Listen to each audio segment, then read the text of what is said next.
क्या आपने कभी मंदिर में हाथ जोड़कर भगवान से कुछ मांगा है, लेकिन महीनों या सालों बाद भी वह इच्छा पूरी नहीं हुई? क्या भगवान कुछ लोगों की प्रार्थना तुरंत सुन लेते हैं और कुछ लोगों की नहीं? क्या मंदिर में केवल नारियल चढ़ाने, अगरबत्ती जलाने या घंटी बजाने से मनोकामना पूरी हो जाती है? या फिर शास्त्रों में प्रार्थना करने का कोई ऐसा तरीका बताया गया है जिसे बहुत कम लोग जानते हैं? आज की इस वीडियो में हम जानेंगे मंदिर में प्रवेश करने से लेकर भगवान के सामने खड़े होने तक क्या करना चाहिए, क्या नहीं करना चाहिए और मनोकामना किस प्रकार मांगनी चाहिए कि आपकी प्रार्थना श्रद्धा, विनम्रता और सही भाव से की जाए। तो वीडियो को अंत तक जरूर देखिए, क्योंकि अंत में मैं आपको एक ऐसी बात बताऊंगा जिसे संत महात्मा प्रार्थना का सबसे बड़ा रहस्य मानते हैं। कहानी की शुरुआत। भारत, मंदिरों की भूमि। हर गांव, हर शहर, हर गली में कोई न कोई मंदिर अवश्य मिलता है। सुबह की पहली किरण के साथ घंटियों की आवाज़, शंख की ध्वनि, आरती की मधुर लय और भक्तों की भीड़। हर कोई अपने अपने दुख, अपनी आशाएं, अपनी इच्छाएं लेकर भगवान के दरबार में आता है। कोई नौकरी मांगता है, कोई संतान, कोई स्वास्थ्य, तो कोई अपने परिवार की खुशहाली। लेकिन क्या आपने कभी सोचा है, क्या भगवान हमारी हर बात सुनते हैं? यदि सुनते हैं, तो हर इच्छा तुरंत पूरी क्यों नहीं होती? भगवान को क्या चाहिए? एक बार एक शिष्य ने अपने गुरु से पूछा, गुरुदेव, भगवान को सबसे प्रिय क्या है? शिष्य ने सोचा, शायद सोना, चांदी, बड़े बड़े दान या महंगे प्रसाद। लेकिन गुरु मुस्कुराए। उन्होंने कहा, भगवान को सबसे प्रिय है सच्चा और निर्मल हृदय। यदि मन में छल, घमंड, ईर्ष्या और द्वेष भरा हो, तो केवल मंदिर जाकर हाथ जोड़ लेने से जीवन नहीं बदल जाता। मंदिर क्यों जाते हैं? बहुत लोग सोचते हैं मंदिर केवल कुछ मांगने की जगह है, लेकिन सनातन परंपरा हमें सिखाती है कि मंदिर सबसे पहले अपने मन को शांत करने का स्थान है। जब मन शांत होता है, तभी सही निर्णय लेने की शक्ति मिलती है, और जब सही निर्णय लिए जाते हैं, तो जीवन की दिशा भी बदलने लगती है। मंदिर में प्रवेश करने से पहले शास्त्रों में कहा गया है, जब भी मंदिर जाए, जल्दबाजी में नहीं, श्रद्धा के साथ जाए। यदि संभव हो तो स्नान करके स्वच्छ वस्त्र पहनकर जाए। मंदिर के द्वार पर पहुंचते ही कुछ क्षण रुकिए, अपने मन को शांत कीजिए। मोबाइल, दुनिया की चिंता, काम का तनाव, सब कुछ देर के लिए भगवान के चरणों में छोड़ दीजिए। घंटी क्यों बजाई जाती है? बहुत लोग मंदिर में प्रवेश करते ही जोर जोर से घंटी बजाते हैं, लेकिन घंटी का अर्थ केवल आवाज़ करना नहीं है। घंटी की ध्वनि हमें याद दिलाती है कि अब हमारा मन संसार से हटकर भगवान की ओर लगना चाहिए। यह केवल एक परंपरा नहीं, बल्कि मन को एकाग्र करने का प्रतीक है। भगवान के सामने कैसे खड़े हों? जब आप भगवान की मूर्ति के सामने पहुँचें, तो सबसे पहले उनके दर्शन कीजिए। जल्दी जल्दी अपनी इच्छा बताकर लौट मत जाइए। कुछ क्षण शांत होकर भगवान को निहारिए। मन ही मन कहिए, प्रभु, मैं आपके चरणों में आया हूँ, मुझे सही मार्ग दिखाइए। मनोकामना मांगने का पहला नियम। अधिकांश लोग सीधे कहते हैं, भगवान मुझे यह दे दो, वह दे दो। लेकिन भक्ति परंपरा में पहले कृतज्ञता, धन्यवाद का भाव रखा जाता है। पहले यह स्वीकार कीजिए कि जो कुछ मिला है, वह भी ईश्वर की कृपा से मिला है। फिर अपनी आवश्यकता विनम्रता से रखिए। क्या केवल मांगना ही पर्याप्त है? मान लीजिए एक विद्यार्थी मंदिर जाकर कहे, भगवान मुझे परीक्षा में प्रथम स्थान दिला दीजिए, लेकिन घर जाकर पढ़ाई ही न करे। क्या केवल प्रार्थना से सफलता मिल जाएगी? नहीं।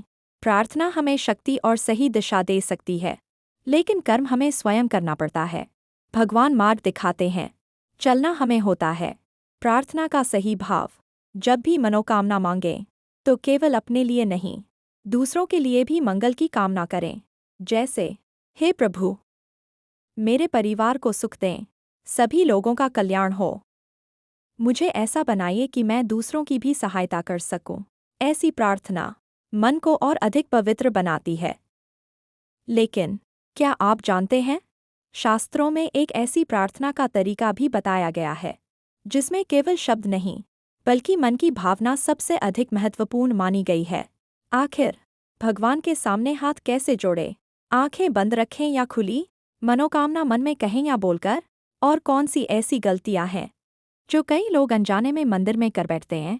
इन सभी प्रश्नों के उत्तर मिलेंगे भाग 2 में। पिछले भाग में आपने देखा, मंदिर केवल इच्छाएं पूरी कराने का स्थान नहीं, बल्कि मन को शांत करने और भगवान के प्रति समर्पण का स्थान है। हमने जाना कि प्रार्थना से पहले कृतज्ञता और श्रद्धा का भाव कितना महत्वपूर्ण है। लेकिन अब सबसे बड़ा प्रश्न, भगवान के सामने खड़े होकर मनोकामना कैसे मांगें? क्या कोई विशेष मंत्र बोलना चाहिए, या भगवान केवल हमारे मन की भावना देखते हैं? आइए जानते हैं। एक गरीब किसान की कहानी। बहुत समय पहले एक गांव में एक गरीब किसान रहता था। उसके पास न धन था, न बड़ा घर, न कोई विशेष पहचान, लेकिन उसका भगवान पर अटूट विश्वास था। हर सुबह वह मंदिर जाता, भगवान के सामने खड़ा होता और केवल एक बात कहता, प्रभु, आज भी मेरा हाथ पकड़ कर रखना, मुझे सही रास्ते पर चलने की बुद्धि देना। वह कभी सोना नहीं मांगता था, कभी महल नहीं मांगता था। फिर भी धीरे धीरे उसका जीवन बदलने लगा। गांव वालों ने पूछा, तुम भगवान से आखिर मांगते क्या हो? किसान मुस्कुराया, मैं भगवान से वस्तुएं नहीं, उनकी कृपा मांगता हूँ, क्योंकि कृपा होगी तो सही अवसर भी मिलेंगे और मेहनत करने की शक्ति भी। क्या भगवान शब्द सुनते हैं या भावना? शास्त्रों में अनेक प्रसंग मिलते हैं जहां यह बताया गया है कि भगवान बाहरी दिखावे से अधिक भावना, भक्ति को महत्व देते हैं। यदि कोई व्यक्ति सच्चे मन से प्रार्थना करता है, तो उसकी प्रार्थना का मूल्य उसके शब्दों से नहीं, बल्कि उसके भाव से आका जाता है। इसीलिए प्रार्थना करते समय सबसे पहले अपने मन को शांत करें। मंदिर में हाथ कैसे जोड़ें?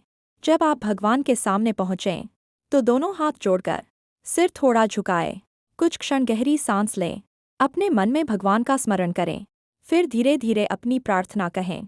जल्दबाजी न करें। भगवान के सामने खड़े होकर मोबाइल देखने या इधर-उधर ध्यान लगाने से बचें। मनोकामना मांगने का सरल तरीका, आप मन ही मन इस प्रकार प्रार्थना कर सकते हैं। हे प्रभु, आपने मुझे जीवन दिया, परिवार दिया, श्वास दी, इसके लिए आपका धन्यवाद। यदि मेरी यह इच्छा मेरे और दूसरों के कल्याण में हो, तो मुझे उसे प्राप्त करने की शक्ति, बुद्धि और सही अवसर दीजिए। यदि यह इच्छा मेरे लिए उचित न हो, तो मुझे उसे स्वीकार करने का धैर्य दीजिए। मुझे सदैव सत्य और धर्म के मार्ग पर चलाइए। यह प्रार्थना केवल मांगने की नहीं, बल्कि समर्पण की है। क्या जोर से बोलना जरूरी है? बहुत लोग सोचते हैं, यदि हम जोर से बोलेंगे, तो भगवान जल्दी सुनेंगे। लेकिन भगवान के लिए शब्दों की आवाज़ नहीं, मन की सच्चाई महत्वपूर्ण मानी जाती है। आप मन ही मन भी प्रार्थना कर सकते हैं। क्या बार बार वही इच्छा मांगनी चाहिए? यदि आपने श्रद्धा से प्रार्थना की है, तो हर मिनट वही बात दोहराने की आवश्यकता नहीं। प्रार्थना के बाद विश्वास रखें और अपने कर्म करते रहें। आस्था और प्रयास दोनों साथ चलें, तो जीवन की दिशा बदल सकती है। मंदिर में ये गलतियां न करें। कुछ बातें जिनसे बचना चाहिए, केवल स्वार्थ के लिए प्रार्थना करना, दूसरों का बुरा मांगना, मंदिर में ऊंची आवाज में बहस करना, दर्शन को केवल औपचारिकता बनाना, यह सोचना कि केवल प्रसाद चढ़ाने से बिना प्रयास के सब मिल जाएगा। दान का महत्व, यदि आपकी क्षमता हो तो मंदिर में दान कर सकते हैं, लेकिन दान कभी दिखावे के लिए नहीं होना चाहिए। छोटा दान भी यदि सच्चे मन से किया जाए, तो उसका महत्व अधिक माना जाता है। दान केवल धन का नहीं, समय, सेवा और अच्छे व्यवहार का भी होता है। मंदिर से बाहर निकलते समय, जब आपकी प्रार्थना पूरी हो जाए या न भी हुई हो, फिर भी भगवान का धन्यवाद करें, क्योंकि कृतज्ञता भक्ति का सबसे सुंदर रूप है। लेकिन क्या आपने कभी सोचा है, कुछ लोग कहते हैं कि उनकी मनोकामना बहुत जल्दी पूरी हो गई, और कुछ लोग वर्षों तक इंतजार करते रह जाते हैं। ऐसा क्यों? क्या भगवान किसी से अधिक प्रेम करते हैं, या इसके पीछे कोई और कारण है? भाग 3 में हम जानेंगे। क्या मनोकामना पूरी होने का कोई निश्चित समय होता है? क्या केवल प्रार्थना पर्याप्त है? और भगवान की कृपा पाने के लिए कौन सी आदतें अपनानी चाहिए? हर हर महादेव, जय श्री राम, जय श्री श्याम। पिछले भाग में आपने देखा, हमने जाना कि भगवान के सामने कैसे खड़े होना चाहिए, मनोकामना कैसे मांगनी चाहिए, और प्रार्थना करते समय सबसे महत्वपूर्ण क्या होता है। लेकिन अब सबसे बड़ा प्रश्न, क्या भगवान हर मनोकामना पूरी करते हैं? अगर हाँ, तो फिर लाखों लोग वर्षों तक इंतजार क्यों करते हैं? और अगर नहीं, तो मंदिर में प्रार्थना करने का क्या अर्थ है? आज हम इसी रहस्य को समझेंगे। एक बालक की कहानी। बहुत समय पहले एक छोटे से गांव में एक बालक रहता था। वह रोज मंदिर जाता और भगवान से केवल एक ही प्रार्थना करता, हे प्रभु, मेरे पिता बहुत गरीब हैं, उनकी सहायता कर दीजिए। दिन बीते, महीने बीते, लेकिन उसके घर की गरीबी दूर नहीं हुई। एक दिन वह उदास होकर मंदिर की सीढ़ियों पर बैठ गया। तभी वहां एक वृद्ध संत आए। उन्होंने पूछा, बेटा, इतना दुखी क्यों हो? बालक बोला, मैं रोज भगवान से प्रार्थना करता हूँ, लेकिन मेरी मनोकामना पूरी नहीं हुई। संत मुस्कुराए। उन्होंने कहा, क्या तुमने भगवान से शक्ति भी मांगी या केवल परिणाम मांगा? बालक चुप हो गया। भगवान क्या देते हैं? संत ने कहा, भगवान हमेशा वही नहीं देते जो हम चाहते हैं। कई बार वे वह देते हैं जो हमारे लिए सही होता है। कभी कभी वे हमें अवसर देते हैं, लेकिन उसे पहचानना हमारा काम होता है। कभी वे हमें धैर्य देते हैं, कभी सही समय आने तक प्रतीक्षा करवाते हैं। प्रार्थना और कर्म। सोचिए, यदि कोई किसान मंदिर जाकर अच्छी फसल की प्रार्थना करे, लेकिन खेत में बीज ही न बोए, तो क्या फसल उगेगी? नहीं। उसी प्रकार प्रार्थना और कर्म दोनों साथ चलने चाहिए। भगवान रास्ता दिखा सकते हैं, लेकिन चलना हमें ही पड़ता है। धैर्य का महत्व। आज के समय में लोग चाहते हैं आज प्रार्थना करें और कल परिणाम मिल जाए, लेकिन प्रकृति का नियम अलग है। बीज बोने के बाद फल आने में समय लगता है। उसी प्रकार हर अच्छी चीज़ समय लेकर ही मिलती है। इसलिए प्रार्थना के बाद सबसे बड़ा गुण है धैर्य। क्या बार बार मंदिर जाना जरूरी है? बहुत लोग पूछते हैं, क्या रोज मंदिर जाना चाहिए?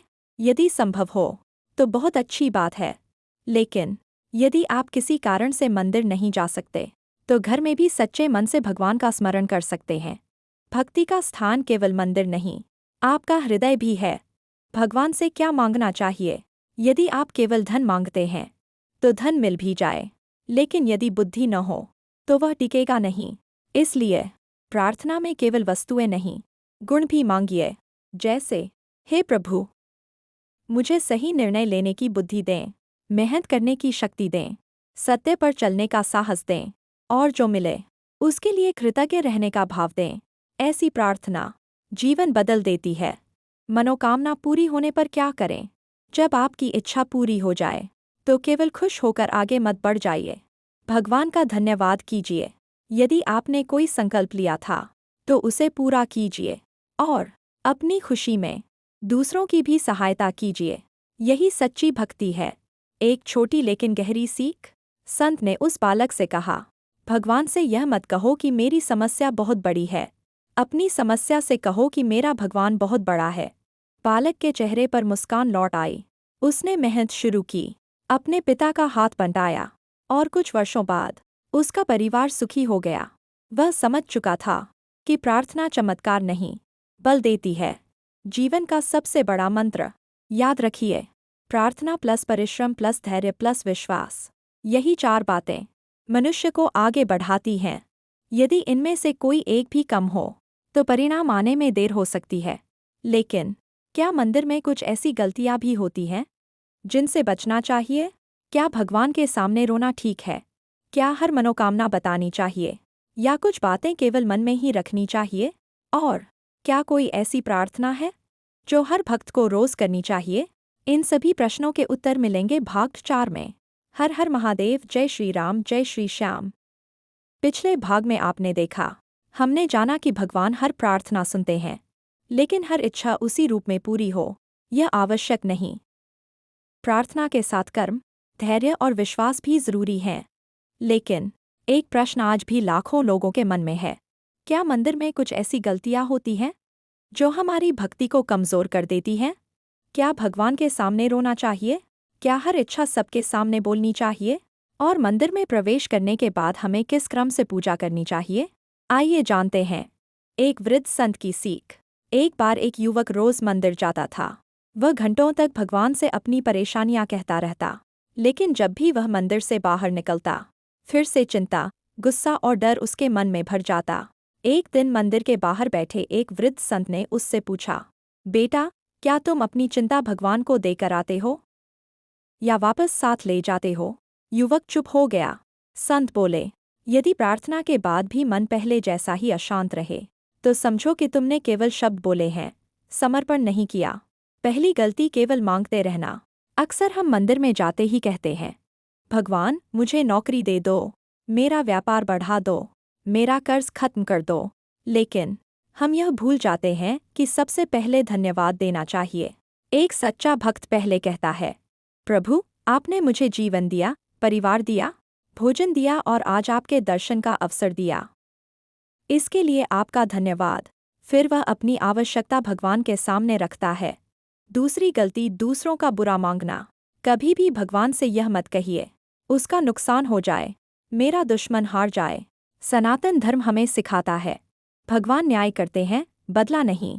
यदि कोई आपके साथ गलत कर रहा है, तो उसके लिए न्याय की प्रार्थना कीजिए, बदले की नहीं। तीसरी गलती, दिखावा करना। कुछ लोग मंदिर में इसलिए दान देते हैं ताकि लोग उनकी प्रशंसा करें, लेकिन शास्त्र कहते हैं, जिस दान का उद्देश्य दिखावा हो, उसका आध्यात्मिक फल कम हो जाता है। दान हमेशा अपनी क्षमता और श्रद्धा के अनुसार करें। क्या भगवान के सामने रोना ठीक है? हाँ, यदि आंसू सच्चे भाव से निकल रहे हों, तो उसमें कोई बुराई नहीं। भक्ति परंपरा में अनेक संतों ने भगवान के सामने अपने हृदय की पीड़ा व्यक्त की है। लेकिन हर समय केवल दुख ही न कहें, कभी भगवान का धन्यवाद भी करें और उनकी महिमा का स्मरण भी करें। मनोकामना मन में रखें या बोलकर, भगवान आपके मन की बात जानते हैं, इसलिए जोर जोर से बोलना आवश्यक नहीं। यदि चाहें तो मन ही मन अपनी प्रार्थना करें। सबसे महत्वपूर्ण है आपका विश्वास और आपका भाव। प्रार्थना के बाद क्या करें? बहुत लोग मंदिर से बाहर निकलते ही फिर वही गुस्सा, वही झूठ, वही छल, वही ईर्ष्या। यदि हमारा व्यवहार नहीं बदलता, तो प्रार्थना अधूरी रह जाती है। सच्ची पूजा वही है जो हमारे जीवन में अच्छे संस्कार लाए। एक सरल दैनिक प्रार्थना। आप रोज भगवान से यह कह सकते हैं, हे प्रभु, मुझे सही सोच दीजिए, सही निर्णय लेने की बुद्धि दीजिए, मेहनत करने की शक्ति दीजिए, दूसरों का भला करने का अवसर दीजिए, और जो भी परिस्थिति आए उसे स्वीकार करने का धैर्य दीजिए। यह प्रार्थना केवल इच्छाएं नहीं, बल्कि जीवन की दिशा मांगती है।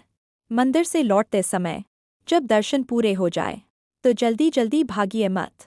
कुछ क्षण शांत बैठिए, भगवान का स्मरण कीजिए, फिर प्रसाद ग्रहण करें और यह संकल्प लेकर घर जाए कि आज मैं एक अच्छा कार्य अवश्य करूंगा।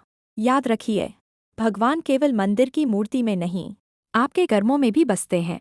यदि आप सच बोलते हैं, ईमानदारी से मेहनत करते हैं, माता पिता का सम्मान करते हैं, ज़रूरतमंद की सहायता करते हैं, तो यह भी भगवान की पूजा है। लेकिन क्या कोई ऐसी प्रार्थना है जो हर भक्त को रोज़ करनी चाहिए? क्या मनोकामना पूरी होने के बाद कोई विशेष नियम निभाना चाहिए? और भगवान की कृपा पाने का सबसे सरल मार्ग क्या है? इन सभी प्रश्नों का उत्तर मिलेगा अंतिम भाग 5 में। हर हर महादेव, जय श्री राम, जय श्री श्याम।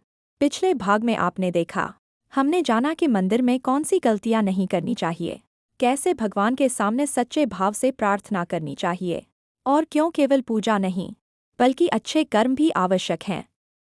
लेकिन आज इस पूरी कथा का सबसे महत्वपूर्ण प्रश्न, भगवान की कृपा आखिर मिलती कैसे है? क्या केवल मंदिर जाने से? क्या केवल दान करने से?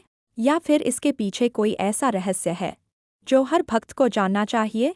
आइए इस अंतिम भाग में इसी रहस्य को समझते हैं। एक संत और राजा की कथा। बहुत समय पहले एक राजा था।